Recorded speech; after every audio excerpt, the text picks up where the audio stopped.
অধিক ঘনত্বে চাষ করা যায় এমন মাছের প্রজাতি পাঙ্গাস মাছ। এই মাছ চাষের প্রযুক্তি সারা দেশে ব্যাপক প্রসার লাভ করেছে। দেশের প্রাণীজ আমিষ চাহিদা পূরণে উল্লেখযোগ্য অবদান রাখছে পাঙ্গাস মাছ।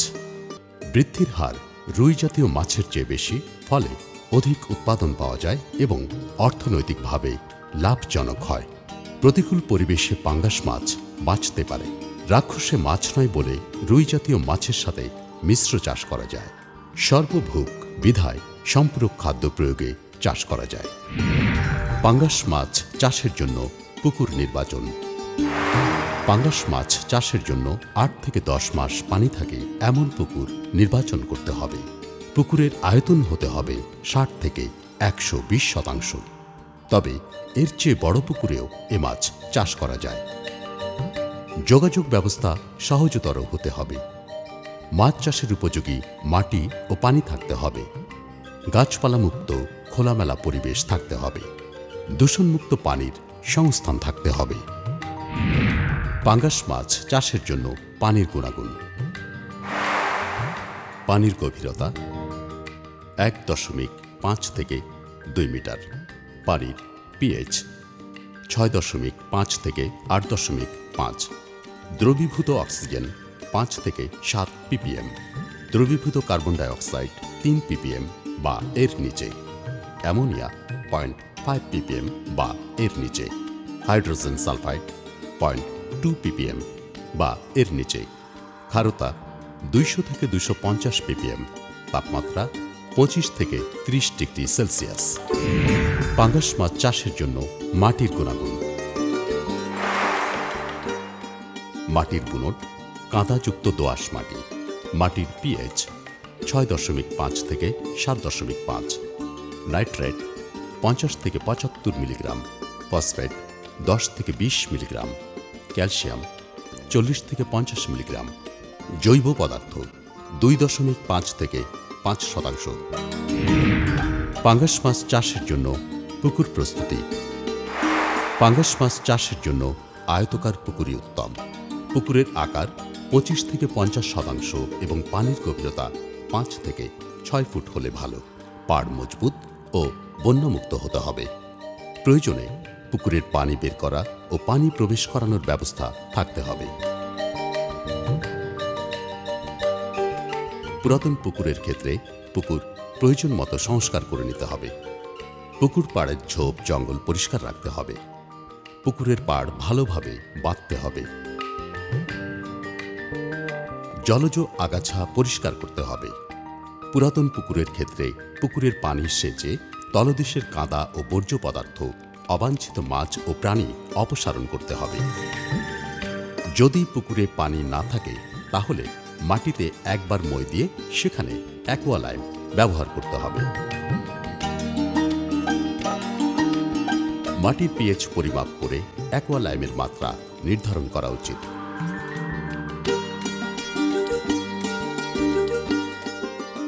পুকুর শুকানো সম্ভব না হলে প্রতি শতাংশে প্রতি ফুট গভীরতার জন্য 20 থেকে 30 গ্রাম রোটাপ্লাস প্রয়োগ করে অবাঞ্ছিত মাছ দূর করা যায়। দিনের বেলায় কড়া রোদে রোটাপ্লাস ছিটালে ভালো হয়। 7 দিন পর্যন্ত এই পানিতে পোনা ছাড়া যাবে না এবং এই পানি অন্য কাজে ব্যবহার করা যাবে না। রাক্ষসে বা অবাঞ্ছিত মাছ দমনের পর পিএইচ অনুযায়ী পানিতে অ্যাকোয়ালাইম প্রয়োগ করতে হবে।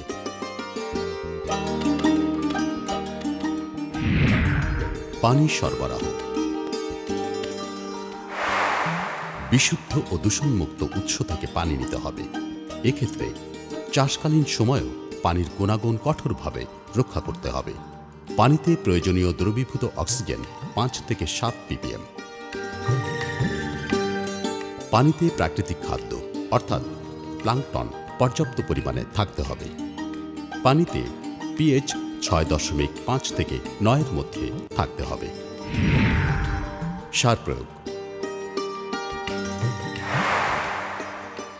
পুকুরের মাটি ও পানির উর্বরতা বাড়ানো ও রক্ষার জন্য প্রাকৃতিক খাদ্যের সরবরাহ নিশ্চিত করতে জৈব ও অজৈব 2 ধরনের সার প্রয়োগ অত্যন্ত জরুরি।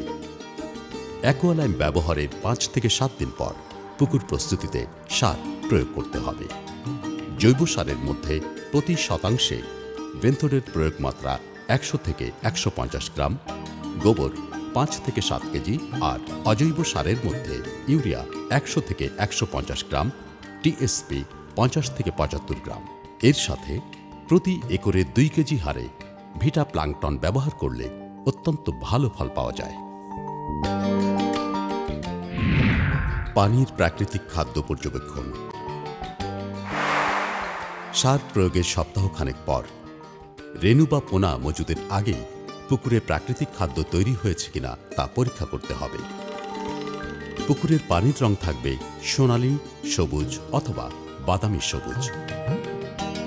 সেকিডিস রিডিং 20 থেকে 25 সেন্টিমিটার হলে অথবা কনুই পর্যন্ত হাত ডুবিয়ে হাতের তালু দেখা না গেলে বুঝতে হবে পানিতে প্রয়োজনীয় খাবার আছে। পোনা নির্বাচন।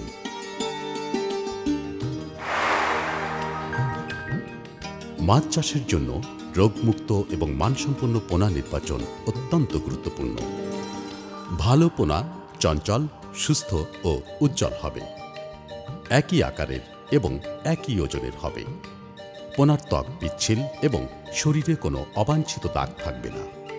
পোনার আইস উজ্জ্বল ও চকচকে হবে। পোনা পরিবহন। পোনার ব্যাগে কোনো রকম খোঁচা বা আঘাত দেয়া যাবে না। পানির ব্যাগ বিড়ি সিগারেটের আগুন থেকে নিরাপদ রাখতে হবে।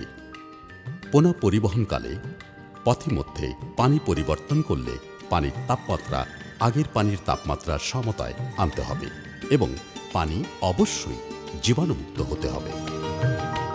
পোনাসহ পানির পাত্রটি অবশ্যই ভেজা চট বা কাপড় দিয়ে ঢাকতে হবে।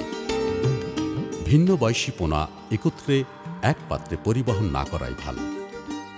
ধাতব পাত্রে পোনা পরিবহনকালে পাত্রের উপর মাটির প্রলেপ দিলে তাপমাত্রা দ্রুত বাড়ে না। অক্সিজেন সহ পলিথিন ব্যাগে পোনা পরিবহন করা উচিত। পরিবহনের সময় প্রতি লিটার পানিতে 2 থেকে 3 গ্রাম এনার্জি প্লাস ব্যবহার করতে হবে।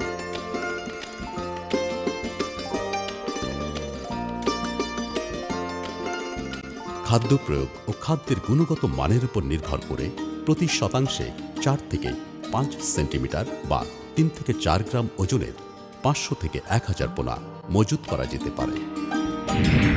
পোনা ছাড়ার নিয়ম। পোনা ছাড়ার 2 দিন আগে উকুন বা হাঁস পোকা দমনের জন্য অনুমোদিত মাত্রায় কীটনাশক ব্যবহার করতে হবে। পোনা ছাড়ার আগের দিন উপযুক্ত জীবাণুনাশক ভাইরেক্স পানিতে প্রয়োগ করতে হবে। পোনা ছাড়ার 2 ঘন্টা পূর্বে পুকুরের পানিতে 1 কেজি বায়োঅক্স ট্যাবলেট প্রতি একরে প্রয়োগ করলে অক্সিজেনের স্বল্পতাজনিত কারণে পোনার মৃত্যুহার হ্রাস পাবে। মেঘলা দিনে, তীব্র গরমে এবং অবিরাম বৃষ্টির সময় পোনা ছাড়া ঠিক নয়। পাঙ্গাস মাছ একক অথবা মিশ্রভাবে চাষ করা যেতে পারে। পাঙ্গাসের একক চাষে উন্নত মানের 10 থেকে 12 সেন্টিমিটার আকারের পোনা শতাংশে 100 থেকে 120টি হারে মজুত করা যেতে পারে। পোনা প্রাপ্তির উপর পোনা মজুদের সময় নির্ভর করে, তবে মার্চ থেকে অক্টোবর মাস পর্যন্ত দ্রুত বাড়ে বিধায় মার্চ মাসের মধ্যেই পোনা মজুত করা ভালো। পোনা সরাসরি পানিতে ছেড়ে দেওয়া উচিত নয়। যে পাত্রে পোনা পরিবহন করা হয়েছে সে পাত্রের পানির তাপমাত্রা এবং মজুত পুকুরের পানির তাপমাত্রায় ভারসাম্য ঠিক রাখতে হবে। পোনা ছাড়ার উপযুক্ত সময় সকাল অথবা বিকেল। যখন তাপমাত্রা কম থাকে বা রোদের তাপ কম থাকে তখনই পোনা ছাড়া উচিত। পাঙ্গাস মাছের খাবার।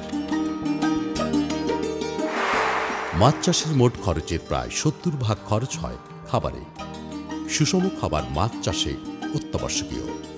সঠিক পরিমাণে সুষম খাবার প্রদান করলে মাছের কাঙ্ক্ষিত হারে ওজন বাড়ে। পাঙ্গাস মাছের খাবার চার্ট। খাদ্য উপাদান এবং ব্যবহার মাত্রা। ফিশ মিল 15%, মিট ও বোন মিল 10%, সরিষার খোল 20%, চাউলের গুঁড়া 30%, গমের ভুসি 5%, আটা 4%, ভিটামিন ও খনিজ মিশ্রণ 10%, ভুট্টা 5%, ভিটামিন প্রেমিক্স 1%। এই আনুপাতিক হারে মিশিয়ে চাষযোগ্য পাঙ্গাস মাছের সম্পূরক খাদ্য তৈরি করা যেতে পারে।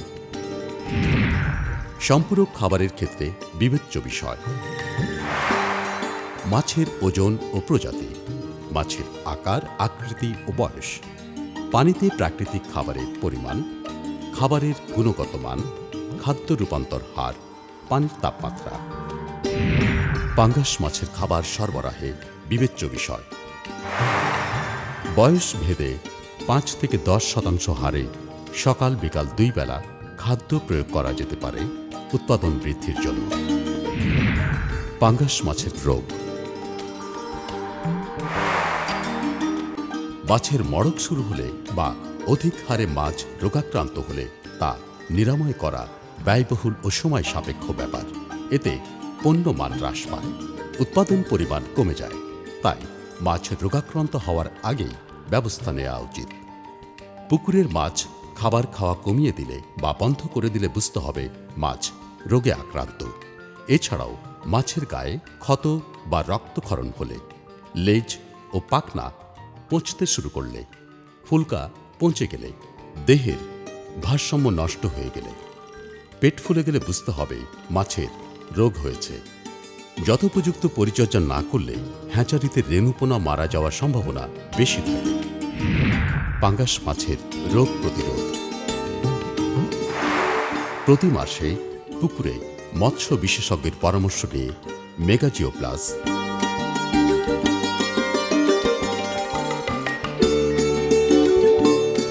পন্ড ক্লিন,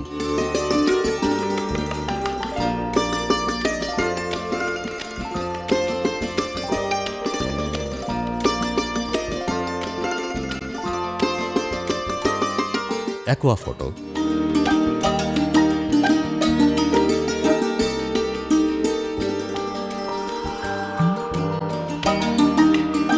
পন্ডগার্ড,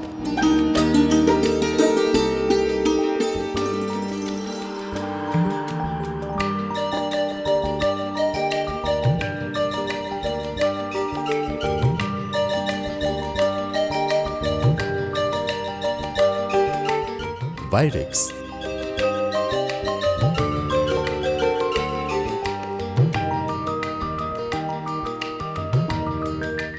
পন্টস ইত্যাদি ব্যবহার করলে মাছের বিভিন্ন ধরনের রোগ প্রতিহত করা সম্ভব।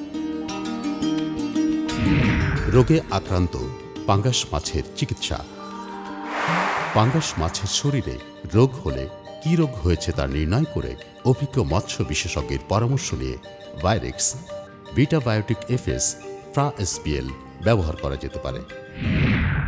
পাঙ্গাস মাছ আহরণ ও উৎপাদন: পাঙ্গাস মাছ 8 থেকে 10 মাস চাষ করলে গড়ে 1.5 থেকে 2.5 কেজি ওজনের হয়ে থাকে এবং বিক্রয়যোগ্য হয়। মাছ ধরার জন্য টানা বেড়জাল ব্যবহার করা যেতে পারে। বাজারে জীবিত অবস্থায় বিক্রয় করার জন্য ভোরে মাছ আহরণ করা হলে উচ্চ মূল্য পাওয়া যায়। সঠিকভাবে পাঙ্গাস মাছ চাষ করে হেক্টর প্রতি বছরে 25 থেকে 30 টন মাছ উৎপাদন করা যায়।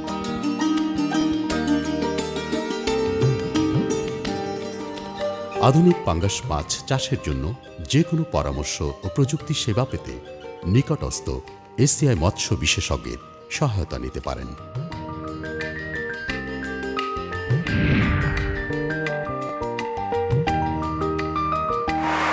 আমরা বাংলাদেশ এগ্রিকালচার ইউনিভার্সিটি থেকে পাশ করার পর কয়েকজনের স্বপ্ন ছিল আমরা একটা হ্যাচারি করব। ওই আশা নিয়ে আমরা 2001 সালে স্বর্ণলতা অ্যাগ্রো ফিশারিজ শুরু করি। প্রথমে আমরা গলদা চিংড়ি দিয়ে শুরু করেছিলাম। এখন আমরা গলদা চিংড়ি করি না, গলদা চিংড়ি ছাড়া যে মাছগুলো চাষ হয় সবগুলো মাছই আমরা এখন এখানে পোনা উৎপাদন করি। আসলে আমাদের এখানে কালচার নাই। আমরা পাবদা, গুলশা, শিং, মাগুর, এছাড়া আমাদের এখানে আছে ভিয়েতনাম তেলাপিয়া, ভিয়েতনাম কই, এই সব মাছের পোনা উৎপাদন করি আমরা এখানে এবং সারা বাংলাদেশে আমরা এই পোনাগুলা সরবরাহ করি। বাংলাদেশে অনেক হ্যাচারি আছে যারা বিভিন্ন পোনা উৎপাদন করে, কিন্তু আমরা একটু ব্যতিক্রমভাবে চেষ্টা করেছি, একটু ভালো গুণগত মানসম্পন্ন পোনা উৎপাদন করার চেষ্টা করছি। এই ক্ষেত্রে আমরা যে জিনিসটা সবচেয়ে বেশি প্রায়োরিটি দেই, যে ভালো গুণগত সম্পন্ন ব্রুড মাছ আমরা কালেক্ট করি। যেমন আমরা পাবদা গুলশার ক্ষেত্রে নদী থেকে ব্রুড মাছ কালেক্ট করি। আমরা এই হ্যাচারি চালাতে গিয়ে যে জিনিসটা বিভিন্ন কোম্পানির বিভিন্ন মেডিসিন ব্যবহার করি, এর মধ্যে এসিআইয়ের কথা উল্লেখ না করলেই নয়। এসিআইয়ের অনেকগুলো প্রোডাক্ট খুবই গুণগত মানসম্পন্ন, যেমন এনার্জি প্লাস আমরা ব্যবহার করি। অল্প কিছুদিন আগে ওরা নতুন একটা প্রোডাক্ট নিয়ে আসছে, টি সিড কেক, যেটা আমাদের একটা বড় মাছ চাষে একটা বড় প্রবলেম ছিল, আমরা শামুক দমন করতে পারতাম না। এখন আমরা খুব সহজেই এই শামুককে দমন করতে পারি। তারপরে ওদের অক্সিজেন ট্যাবলেট আছে, সেটা ব্যবহার করি। অনেকগুলো প্রোডাক্ট আমরা ব্যবহার করি। পাশাপাশি ওদেরকে আমরা সবসময় কাছে পাই, আমাদের যে কোনো প্রবলেমে তারা সহযোগিতা করে। তাদের সাথে আমরা আলোচনা করতে পারি যে কিভাবে এটা সমাধান করা যাবে। এবং আমাদের আরেকটা বড় যে এটা পাই, আমাদের যা চাহিদা সেটা আমরা তাদেরকে জানাইতে পারি যে আমরা এই জিনিসটা আপনারা নিয়ে আসেন, যেটা আমাদের কাজে লাগবে। এবং সর্বোপরি এক কথা বলা যায় যে এসিআই অ্যাকোয়াকালচার সেক্টরে একটা বড় অবদান রাখছে, এবং আমরা আশা করব আরও অনেক ভালো অবদান রাখবে।